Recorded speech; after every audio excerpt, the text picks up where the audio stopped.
इस फिल्म की शुरुआत में हमें फ्यूचर यानी काफी आगे का वक्त दिखाया जाता है, जहाँ पर हर चीज काफी एडवांस्ड मॉडर्न है। हमें एक सैंड्रा नाम की लड़की दिखाई गई जो अपनी 2 साल की बेटी के साथ अपनी एडवांस गाड़ी में सफर कर रही थी। सैंड्रा को ये गाड़ी उसके हस्बैंड ने गिफ्ट दी है और अब वो अपने बेटे के साथ अपनी मदर इन लॉ के घर पर जा रही है, यानी अपने हस्बैंड की मॉम के घर। अब सैंड्रा इस गाड़ी की फीचर्स को चेक करने लगती है, मतलब कि इसमें क्या क्या है, कौन कौन से फंक्शन। उसे पता चलता है कि इसका एआई यानी आर्टिफिशियल इंटेलिजेंस बहुत ज्यादा एडवांस ताकतवर है। वो देखती है कि मुझसे पहले इस गाड़ी में मेरे हस्बैंड ने सफर किया था, जहाँ वो अपने कुछ दोस्तों के साथ एक होटल गया था, उनके साथ एक लड़की भी थी। ये देखकर सैंड्रा को काफी अजीब लगा, उसे अपने हस्बैंड पर शक होने लगता है और फिर तभी उसके पास उसके हस्बैंड की वीडियो कॉल आती है, जो उसे बताने लगा कि इस गाड़ी की एक एप्लीकेशन है जिसका नाम मोनोलिथ है। मैंने उसे तुम्हारे फोन में डाउनलोड कर दिया है, वो इस गाड़ी की मेन एप्लीकेशन, इसलिए अब तुम अपने फोन से भी इस गाड़ी को कंट्रोल कर सकती हो। सैंड्रा को पता चला कि मेरा हस्बैंड एक होटल में है, जहाँ तभी कोई उसके होटल के कमरे का दरवाजा खटखटाता है। तब उसका हस्बैंड फोन काट कर दरवाजा खोलने के लिए चला जाता है और अब यहाँ सैंड्रा का शक पूरा यकीन में बदल गया था, यानी कि सच में मेरा हस्बैंड मुझे धोखा दे रहा है, वो किसी और के साथ ताल्लुक बना चुका है। रास्ते में सैंड्रा एक स्टोर रूम में रुकती है कुछ सामान खरीदने के लिए। वो अपने बेटे के साथ स्टोर के अंदर गई, तभी वो देखती है कि बाहर एक आदमी उसकी गाड़ी के अंदर झांक रहा है, पर क्योंकि वो फोन से अपनी गाड़ी को कंट्रोल कर सकती है, इसीलिए उसने जल्दी से फोन लिया। वो यहाँ पर गाड़ी का वॉल्ट मोड ऑन कर देती है, जिससे गाड़ी के अंदर अब कोई भी नहीं जा सकता, यानी कि गाड़ी अब पूरी तरह लॉक्ड होकर एक बंकर जैसी बन गई। फिर सैंड्रा वहाँ पर सामान खरीदने लगी, देखती है कि मेरा बेटा यहाँ पर है ही नहीं। इस बात से वो काफी डर गई, हर जगह अपने बेटे को ढूंढने लगती है, क्योंकि उसके बेटे को अस्थमा था, जिसे दमा भी कहती है, जो सांस की बीमारी होती है। और अब जब वो बाहर गई तो देखती है कि कुछ लड़कियां मेरे बच्चे के साथ खेल रही हैं। अपने बेटे को देखकर उसकी जान में जान आई, लेकिन लड़कियों पर उसे गुस्सा भी आ रहा था। वो जल्दी से अपने बच्चे को उठाती है और लड़कियों को उल्टा सीधा बोलने लगती है, जिस बात से लड़कियों को गुस्सा आ गया। वो सेंटर की तरफ बढ़ने लगी, तब वो जल्दी से अपने बेटे को लेकर गाड़ी में बैठ जाती है और गाड़ी का बंकर वाला इन्हीं वॉल्ट मोड ऑन कर देती है। फिर कुछ ही देर के बाद यहाँ से अपने बेटे को लेकर चली जाती है। फिर तभी सैंड्रा अपनी बेस्ट फ्रेंड को कॉल करती है। उसके दोस्त ने बताया कि इस वक्त मैं एक होटल के कमरे में हूँ, मैं यहाँ पर अपने दोस्त के साथ हूँ जिसे मैं पसंद करती हूँ। सैंड्रा यहाँ पर समझ जाती है कि हो ना हो मेरी दोस्त मेरे हस्बैंड के साथ ही है, इन दोनों का ही आपस में चक्कर चल रहा है। सैंड्रा को तभी महसूस हो गया कि मेरी दोस्त के पास कोई बैठा हुआ है, इसीलिए वो अपने दोस्त को काफी कहती है कि जो तुम्हारा दोस्त है जिसे तुम पसंद करती हो, मुझे भी दिखाओ ना, उसे उसका चेहरा दिखाओ। लेकिन उसकी दोस्त ये सुनकर काफी हैरान रह गई, उसका चेहरा नहीं दिखाती और फोन को काट देती है, जिस बात से सैंड्रा को बहुत गुस्सा आया। यहाँ तो पूरी तरह उसका शक यकीन में बदल गया। उस बेचारे की परेशानियां बढ़ती ही जा रही थी। कुछ ही देर में वो मदर इन लॉ के घर भी पहुँच गई, लेकिन अब वो फैसला करती है कि मैं घर में जाने की बजाय उस होटल में जाऊंगी जहाँ पर मेरा हस्बैंड और मेरी दोस्त है, ताकि ये उन्हें रंगे हाथों पकड़ सके। और अब वो अपनी गाड़ी को फुल स्पीड के साथ उस तरफ भगाने लगती है। गाड़ी का एआई उसे बताता है कि आगे एक्सीडेंट हुआ है, इसीलिए हमें दूसरे रोड से जाना चाहिए। पर क्योंकि सैंड्रा को जल्द से जल्द होटल में जाना था, इसीलिए वो एआई को कहती है कि मुझे सबसे छोटा रास्ता बताओ। एआई जब उसे शॉर्टकट बताता है तो वो उसी छोटे रास्ते पर अपनी गाड़ी लेकर निकल जाती है। काफी स्पीड से चला रही थी, क्योंकि ये जगह एक रेगिस्तानी इलाका था, चारों तरफ बहुत अंधेरा था, इसीलिए उसे कुछ भी ठीक से दिखाई नहीं दे रहा था। और अब सैंड्रा जो बहुत ज्यादा टेंशन में थी, वो सिगरेट जला रही थी। सिगरेट के धुएं से एआई को लगने लगा जैसे गाड़ी में आग लग गई है, इसलिए वो गाड़ी की इमरजेंसी मोड को ऑन कर देता है। हालांकि सैंड्रा ने एआई को कहा भी कि मैंने सिर्फ सिगरेट चलाई है, यहाँ पर कोई आग वाग नहीं लगी, लेकिन एआई उसकी बात को समझ ही नहीं पाता, इसलिए सैंड्रा गाड़ी के पूरे सिस्टम को मैनुअल कर देती है, यानी गाड़ी के कंट्रोल को अपने हाथ में ले लेती है, यानी कि अब वो इसे अपनी मर्जी से चलाने वाली थी। तभी सैंड्रा का बेटा भी खांसने लगा, क्योंकि उसे अस्थमा है, तो धुएं को वो बर्दाश्त नहीं कर सकता, उसे सांस लेने में मसला हो रहा था। इसीलिए सैंड्रा अपने सिगरेट को गाड़ी से बाहर फेंक देती है, और क्योंकि उसका बच्चा रो रहा था, इसीलिए वो अपना मोबाइल उसे दे देती है। और फिर तभी अचानक गाड़ी से आकर कुछ टकरा जाता है, जिससे गाड़ी रुक गई। यहाँ पता चला कि ये गाड़ी इतनी मजबूत है कि अगर इसे पहाड़ के ऊपर से भी गिरा दिया जाए तो इसे कुछ भी नहीं होगा। तब यहाँ पर हालांकि सैंड्रा को गाड़ी से उतरना नहीं चाहिए था, लेकिन वो फिर भी उतरकर बाहर आई, ये देखने के लिए कि आखिर गाड़ी के आगे क्या आया, जो अब गाड़ी के नीचे दबा हुआ है। वो गाड़ी से बाहर इसलिए आई थी क्योंकि गाड़ी का पूरा सिस्टम अब मैनुअल था। वो देखती है कि उसकी गाड़ी के नीचे एक हिरन है। अब उसका बेटा जो गाड़ी के अंदर ही बैठा हुआ था, वो सैंड्रा के मोबाइल में मोनोलिथ ऐप को खोल देता है और गलती से उस बंकर वाले वॉल्ट मोड मोड को ऑन कर देता है, जिससे गाड़ी एक बार फिर से पूरी तरह बंद हो जाती है, लॉक्ड हो जाती है। ये बहुत बड़ी मुसीबत की बात थी, क्योंकि इसका मतलब था कि अब कोई ना गाड़ी से बाहर जा सकता है और न ही बाहर से कोई गाड़ी के अंदर आ सकता है। ये देखकर सैंड्रा काफी घबरा गई, जल्दी से गाड़ी के पास आती है, अपने बेटे को देखने लगी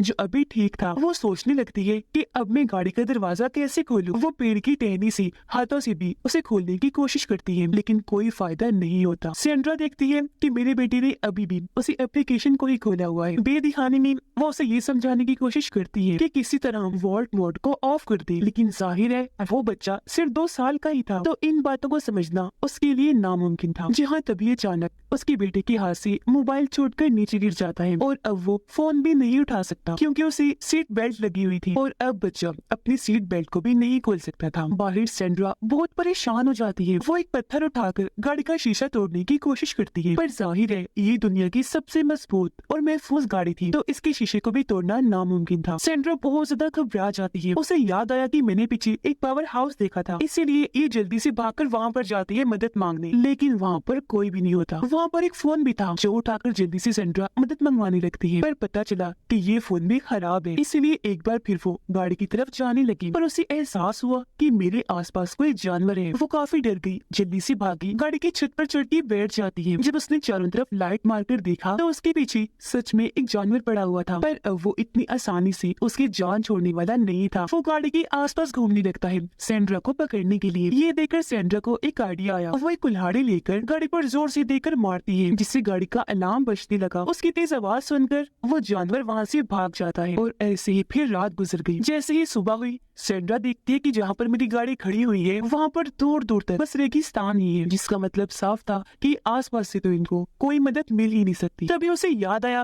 कि मैंने रास्ते में एक एयरपोर्ट का बोर्ड भी देखा था। वो सोचती है कि मुझे वहाँ से मदद मिल सकती है और उसे थोड़ी तसल्ली हुई। लेकिन अब बाहर का टेम्परेचर बहुत ज्यादा बढ़ने लगता है, जबकि गाड़ी के अंदर उसके बेटे ने काफी मोटे कपड़े पहने हुए थे, जिस वजह से उसे काफी गर्मी लगने लगती है। बच्चा घबराहट से रो रहा होता है। सैंड्रा को कुछ समझ नहीं आता कि अब मैं क्या करूँ, इन हालात में उसकी मदद कैसे करूँ। उसे ख्याल आया, वो अपनी जैकेट उतारकर ऊपर सनरूफ पर रख देती है, क्योंकि ऊपर वाले शीशे से ही अंदर धूप जा रही थी और बच्चे को गर्मी लग रही थी। और अब सैंड्रा एयरपोर्ट की तरफ बढ़ने लगती है। काफी घंटों तक चलने के बाद भी उसे कोई एयरपोर्ट का निशान नहीं दिखता। बेचारी बहुत ज्यादा थक गई थी, उसे काफी प्यास भी लग रही थी, जिस वजह से उसकी हालत खराब होने लगी थी। लेकिन खुशकिस्मती से उसे यहाँ पर एक नदी मिल जाती है। वहाँ जाकर सैंड्रा खूब पानी पीती है, गर्मी लगने की वजह से अपने ऊपर भी डालती है, जिससे उसकी हालत कुछ बेहतर हुई और एक बार फिर वो आगे बढ़ना शुरू हो जाती है। और थोड़ी ही देर के बाद वो एयरपोर्ट पर भी पहुंच जाती है। लेकिन यहाँ पर उसने देखा कि ये एयरपोर्ट तो एक वीरान एयरपोर्ट है, जहाँ पर कुछ टूटे फूटे खराब प्लेन्स के अलावा कुछ भी नहीं है। वो प्लेन के अंदर गई, रेडियो उठा लेती है ताकि इसके जरिए वो कोई मदद मंगवा सके, लेकिन बदकिस्मती से ये रेडियो खराब होता है। उसे यहाँ पर एक बोतल मिली, जिसे लेकर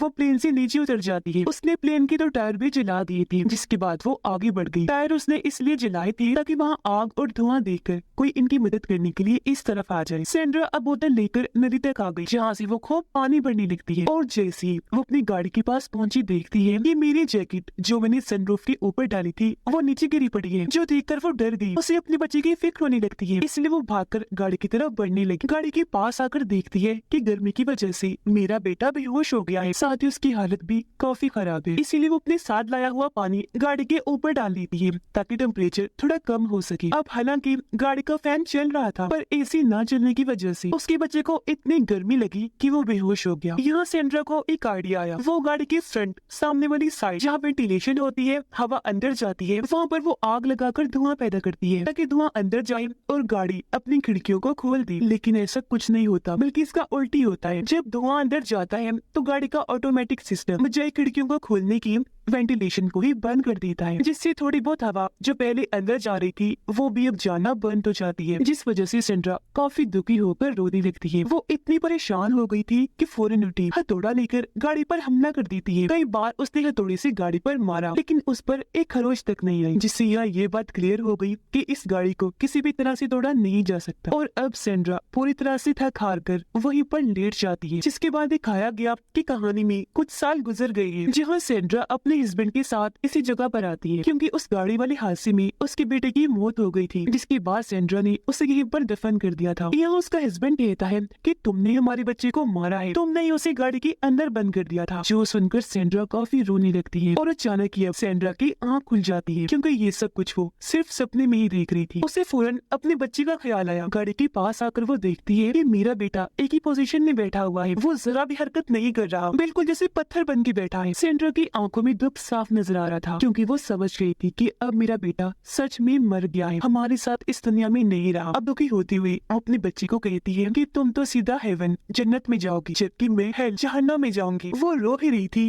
लेकिन तभी अचानक वो देखती है कि मेरे बच्चे की उंगलियां हिल रही हैं, जिससे उसकी जान में जान आ गई कि शुक्र है मेरा बच्चा जिंदा है। अब वो जिंदा तो था लेकिन उसकी हालत काफी खराब हो गई थी। सेंड्रा अभी अपने बच्चे को देख ही रही थी कि तभी वो जानवर फिर से आ गया, उस पर हमला कर देता है। तब उसे बचने के लिए एक बार फिर सेंड्रा गाड़ी के ऊपर चढ़ जाती है, लेकिन क्योंकि छत वो ज्यादा गर्म थी इसलिए वो जल्दी से उतरकर गाड़ी के नीचे आ जाती है। लेकिन यहाँ पर भी वो जानवर आकर उस पे हमला कर देता है। पर कुछ ही देर में सेंड्रा को इस बात का एहसास हो गया कि गाड़ी के नीचे जो हिरन फंसा हुआ है वो जानवर उसके लिए आया है, इसीलिए वो हिरन को निकाल कर जानवर के सामने फेंक देती है। और अब जैसे हिरन वहाँ से हटा, गाड़ी पीछे की तरफ खिसकने लगती है। ये देखकर सेंड्रा जल्दी से उठी, गाड़ी के पीछे आकर खड़ी हो गई, उसे रोक देती है। फिर उसने पत्थर का सहारा भी लगा दिया ताकि गाड़ी पीछे न जाए क्योंकि वहाँ पर खाई थी। और अब तभी सेंड्रा के दिमाग में एक आइडिया आया। वो सोचती है क्यों ना मैं गाड़ी को ऊपर से नीचे फेंक दूं ताकि गाड़ी के एआई सिस्टम को यकीन हो जाएगा कि सच में एक्सीडेंट हुआ है, इसीलिए वो दरवाजे खोल देगा क्योंकि उसने कंपनी से इस बारे में सुना भी था। साथ ही उसे इस बात का भी यकीन था क्योंकि ये गाड़ी बहुत मजबूत है, तो गाड़ी को ऊपर से नीचे फेंकने के बाद भी उसके बच्चे को कुछ नहीं होगा। और अब सेंड्रा ऐसे करती है, वो पहले पत्थर को हटाती है, फिर गाड़ी को धकेलते हुए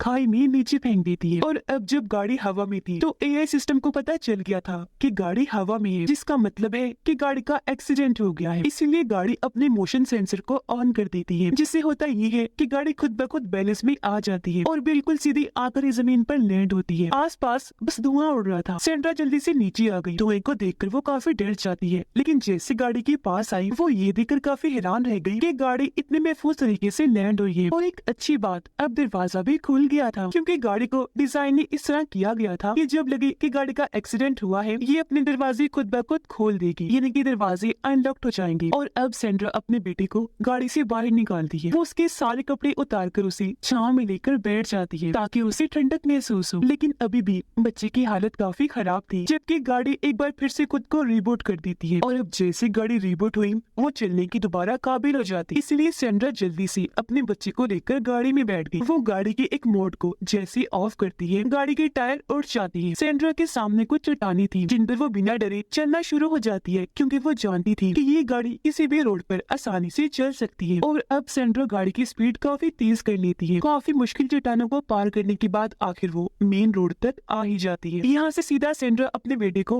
हॉस्पिटल लेकर गई और कुछ ही देर में उसका बच्चा बिल्कुल ठीक नॉर्मल हो जाता है। और इस तरह सेंड्रा ने अपने बच्चे की जान बचा ली, जिससे वो बहुत ज्यादा खुश हो जाती है ये सोचकर कि आखिर आज मैंने एक माँ होने का फर्ज पूरा कर दिया है। अपने बच्चे के लिए जो मैं कर सकती थी मैंने किया। सेंड्रा को अब तक ये बात भी कंफर्म हो गई थी कि सच में मेरा हस्बैंड मुझे धोखा दे रहा है और उसका ताल्लुक सच में मेरी दोस्त के साथ ही है। और अब वो ये फैसला करेगी कि मुझे अपने हस्बैंड के साथ रहना है या फिर नहीं, या फिर वो ऐसे ही अपने बच्चे के साथ आगे की जिंदगी गुजारी। इसी के साथ इस फिल्म की कहानी यहीं पर खत्म हो जाती है।